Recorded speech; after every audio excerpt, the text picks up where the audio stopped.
Bonjour et bienvenue sur ma chaîne. Je vous propose aujourd'hui de faire un premier tour sur les outils mis à notre disposition par HitFilm pour mesurer l'image en termes de lumière et de couleur. La première chose que je vous propose de regarder, c'est tout bêtement revenir sur un point qu'on a déjà vu il y a quelques semaines. Ça concerne la balance des blancs. Du coup voilà ma pomme. En fait l'idée, si vous voulez, c'est que j'ai réglé la caméra de 5 différentes façons, c'est ça. Et ensuite l'idée, c'est de regarder, comme vous pouvez le voir à l'écran, comment faire la balance des blancs. Donc là, ce qu'il faut surtout retenir, c'est l'importance qu'on a au niveau de la captation quand on a un appareil qui permet de bien régler, de bien faire la balance des blancs en fonction de la température extérieure, de la température de la lumière, pardon, hein. Donc une lumière, plus elle est froide, plus elle est rouge, et plus elle est chaude, et plus elle est blanche. Donc c'est cette correction que les appareils proposent d'apporter en fonction de la lumière. Et donc là, vous voyez, j'utilise différents. Je dis à l'appareil que voilà, là c'est plutôt froid, donc pas à peine de rajouter du chaud. Par exemple, quand c'est bleu comme ça, c'est plutôt préconisé pour les scènes en extérieur où la lumière est très chaude. Et quand au contraire, eh bien c'est jaune, alors là c'est trop jaune, hein, dans ce plan-là c'est trop jaune sur ce réglage-là par rapport à la scène, mais c'est plutôt favorisé pour les réglages en intérieur sous une lumière électrique. Donc comment pallier ça si au moment de la prise d'image vous vous êtes planté et que la caméra était mal réglée. Alors c'est pas complètement réparable, hein, mais voilà, ce que je vous propose dans un premier temps, c'est j'ai utilisé cette feuille blanche parce que le blanc, c'est une feuille blanche, c'est blanc, et du coup ça va nous permettre, en utilisant l'effet qu'on a déjà vu la dernière fois qui est dans les corrections colorimétriques, color correction. Tout en bas, on a white balance, donc la balance des blancs. Je l'amène ici dans mon clip. Et là, comme on avait vu une fois précédente, il suffit que je double-clique sur mon petit carré ici, que je vienne chercher ma pipette et je dis au système, voilà, ça c'est blanc. Donc là, il m'apporte une correction minime, hein, parce que là, on est presque au centre et là, on est vraiment légèrement dévié. Mais si maintenant je fais le même exercice, alors il faut que j'éteigne ça là, si je fais le même exercice, à un moment où, là, c'est vraiment particulier comme réglage, on peut pas dire qu'on soit très très bon a priori, il y a quand même vraiment très très bleu. Donc on va essayer de voir, si je lui dis, pardon, là je me suis trompé. Parce que là c'est le automatique, donc là je vais faire un pomme Z. Je vais vraiment lui dire, ouais, s'il te plaît, je veux te montrer où est le blanc dans ma scène, elle est là, on est vraiment très bleu. Donc là j'ai fait OK, et là il me ramène une balance des blancs qui finalement plutôt pas mal, hein, comme correction.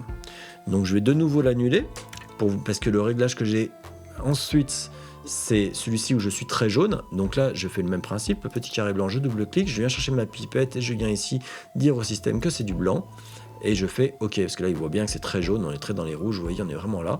Je fais OK, et là, on reste un peu plus jaune, hein, que l'image précédente, que le réglage précédent, mais franchement, c'est quand même pas si mal. Voilà, donc vous avez compris le principe, et je crois que j'ai un dernier plan qui est ici, donc là je vais faire un pomme Z, mais on ne peut pas le faire parce qu'on a compris le principe, hein. Vous voyez bien qu'on peut quand même pas mal récupérer la balance des blancs avec ce petit outil. Donc je vais supprimer d'une part l'effet et puis d'autre part de toute façon même le clip, puisque ça c'était juste pour vous montrer ce système là. Donc quand vous faites une prise de vue, si vous avez la possibilité de présenter à la caméra, comme je l'ai fait là, une feuille de papier, un tableau Velleda, quelque chose de vraiment blanc, vous le présentez, vous restez quelques secondes, histoire qu'on ait le temps d'avoir le temps après en post-prod de corriger la balance des blancs s'il y a une erreur. Donc après cette rapide révision sur la balance des blancs, je voudrais vous montrer ce que nous propose HitFilm comme outil pour travailler, pour faire de la correction colorimétrique ou de l'étalonnage. Donc ici nous avons l'onglet Windows, fenêtre, dans lequel on peut aller chercher l'outil Scope. Et c'est vraiment quelque chose qui est intéressant, puisqu'effectivement là on va se retrouver, on a cette fenêtre qui s'ouvre, dans laquelle on va pouvoir utiliser différents outils pour analyser notre image, c'est l'outil que je vais vous présenter.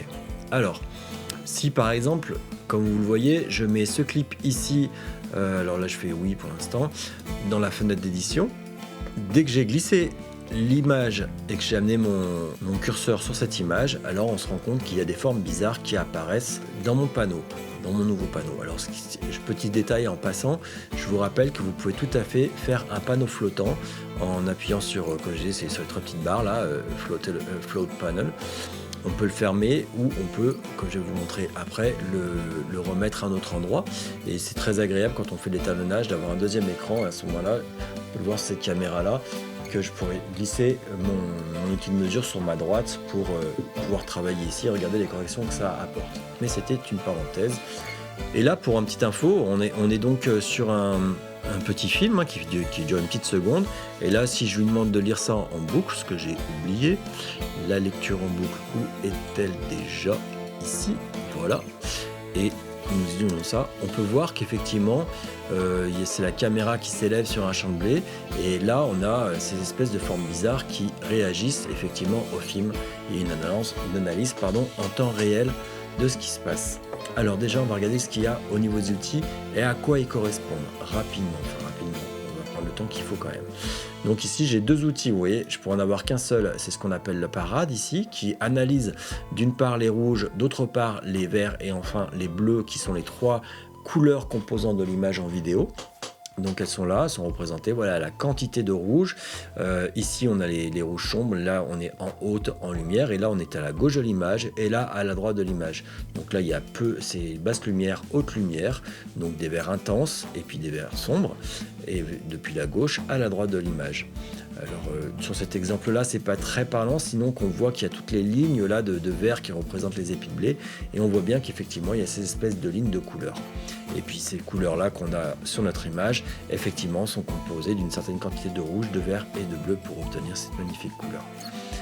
Donc là j'ai ici sélectionné cet outil pour avoir uniquement la parade. Je pourrais changer ici et mettre les quatre outils, un des quatre outils que je vais vous présenter dans la fenêtre. On pourra en choisir 2, 3 ou tous les outils.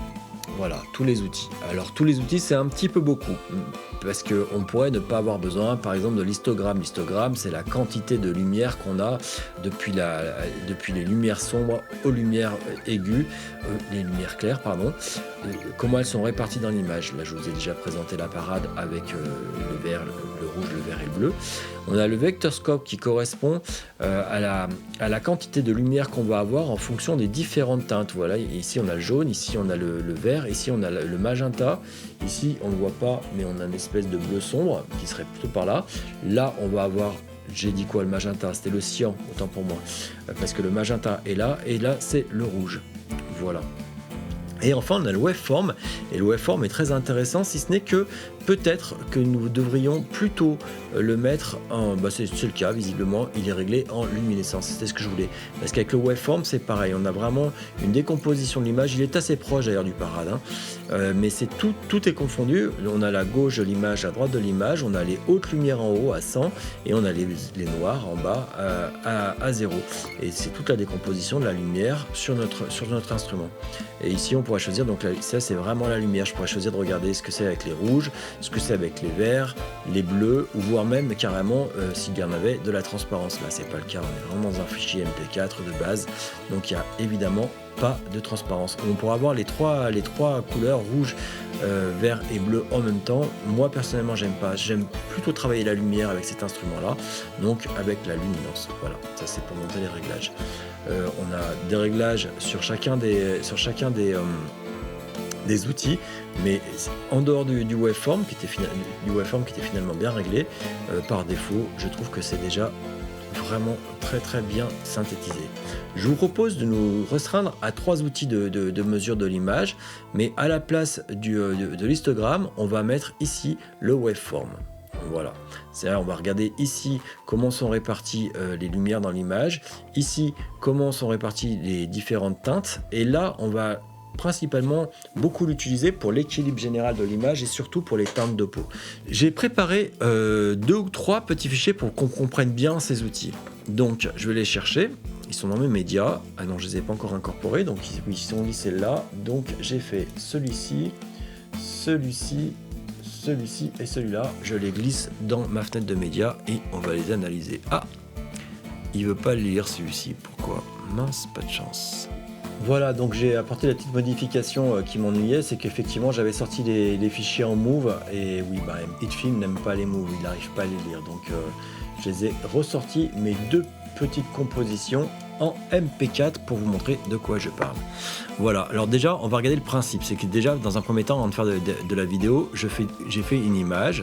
que je vais vous montrer tout de suite. Alors cette image, comme vous pouvez la voir ici sur la fenêtre de prévisualisation, c'est difficile à dire, je vais pas commencer par ceci, on va commencer par le noir et le blanc.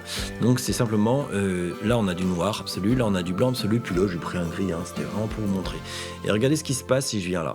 Dans le waveform, j'ai donc à gauche du noir, vous voyez qu'ici j'ai une barre blanche, boum, c'est du noir, on est à 0, il n'y a absolument pas de lumière. Ici j'ai un espèce de gris intermédiaire, alors je ne l'ai pas calculé mon gris, mais j'ai mis un gris un peu au bol. Je suis un peu plus noir que blanc, vous voyez, on n'est pas à 50, mais voilà, j'aurais pu faire l'effort de choisir un gris qui soit à 50, et puis sinon on a du blanc. Voilà, donc là on voit bien comment cette image est décomposée.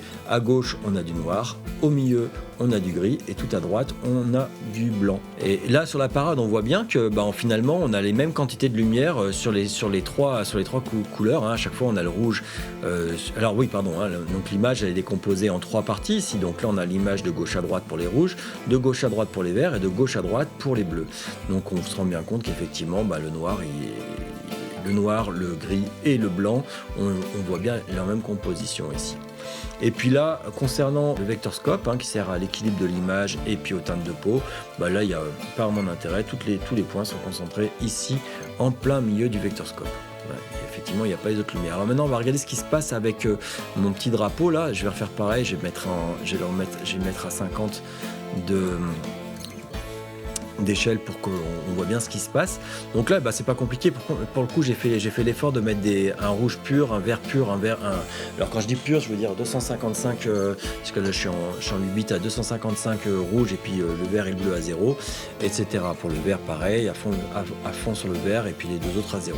Donc on a vraiment les 3 couleurs de base, les 3 couleurs qui permettent de composer toutes les images en vidéo et en imagerie numérique, qui sont décomposées ainsi. Donc on voit bien qu'effectivement à gauche j'ai du rouge, au milieu j'ai du vert et puis à droite j'ai du bleu. Et maintenant on va regarder avec le petit film que j'ai fait avec ces mêmes images, ces mêmes illustrations, mais j'ai fait les petits films pour bien qu'on voit ce qui se passe après quand c'est animé. Donc le film, je suis en train de le chercher parce que là je vois que c'est du PNG, le MP4, voilà, donc j'ai celui-ci, le petit film, et celui-ci. Voilà, donc on va regarder le premier déjà. Alors je vais faire comme ça, on va le faire tourner en boucle avec ça là, tac, et on va lire. Ah, j'aurais dû, avant de faire ça, effectivement, le mettre à 50. Donc, scale, hop là, 50, voilà. Donc là, on a vraiment notre image à 50. Et maintenant, si je le lis, donc là, on voit bien ce qui se passe. Donc, c'est une petite animation où j'ai fait simplement bouger mes couleurs. Et là, vous voyez bien que sur mes différents éléments, alors on va pas trop regarder le vectorscope pour l'instant, c'est pas très parlant, ça tourne dans tous les sens. Mais en tout cas, on voit tout à fait qu'effectivement les couleurs bougent sur le waveform, et puis il en est de même pour la parade. Bon, ça c'est assez bateau. Et puis c'est vrai que je vous ai montré celui-ci en premier, c'était pas forcément le plus parlant, mais je crois que vous avez compris un peu le principe. Si j'intervertis ce clip là avec celui en noir et blanc là, je vais juste checker que je sois à peu près pas trop mal placé, ouais c'est bien. Voilà, c'est juste histoire que vous y voyez quelque chose. Et j'aurais dû aussi pour celui-ci corriger l'échelle à 50 s'il vous plaît, merci beaucoup. Et là c'est le même principe, on voit vraiment on peut vraiment lire sur nos appareils le mouvement du film. Bon, ça c'était pour vous montrer un petit peu les fonctionnements de ces outils qui nous permettent donc de décomposer et la lumière et les couleurs de manière à nous aider dans les corrections colorimétriques qu'on veut porter.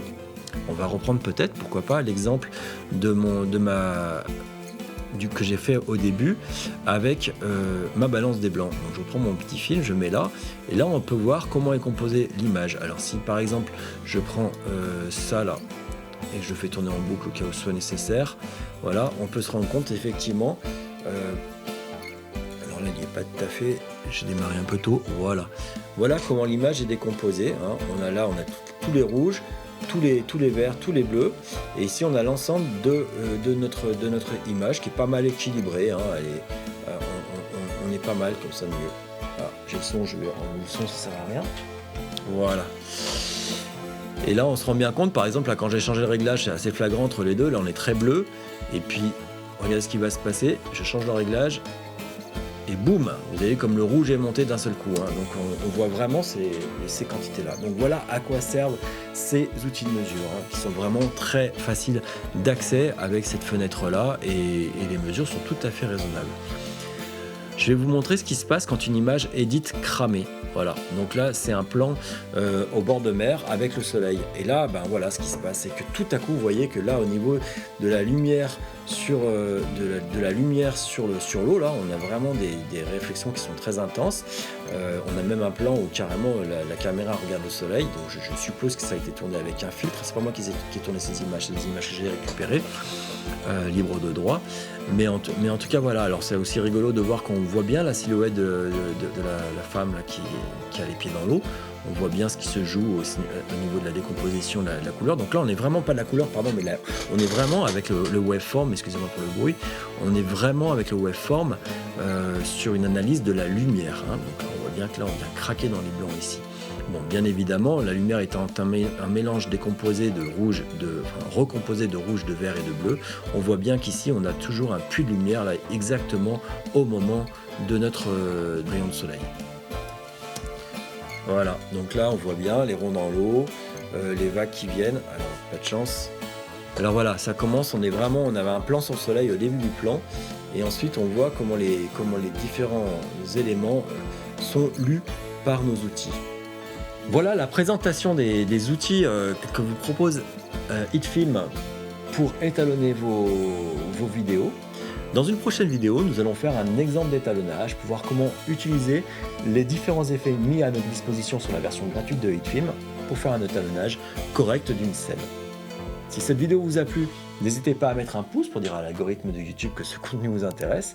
Et moi, je vous dis à bientôt pour de prochaines vidéos. Merci, au revoir.